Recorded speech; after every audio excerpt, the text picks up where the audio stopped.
సాయంకాల సమయములో సంధ్యాదీపారాధనలో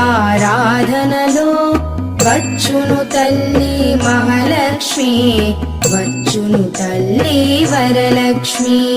కాళ్లకు గజ్జెలు కట్టింది, మెడలో హారము వేసింది, పిలచిన వెంటనే పలికింది, అడిగినదంతా ఇచ్చింది.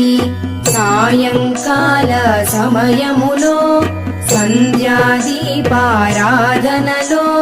వచ్చును తల్లి మహాలక్ష్మి, వచ్చును తల్లి వరలక్ష్మి.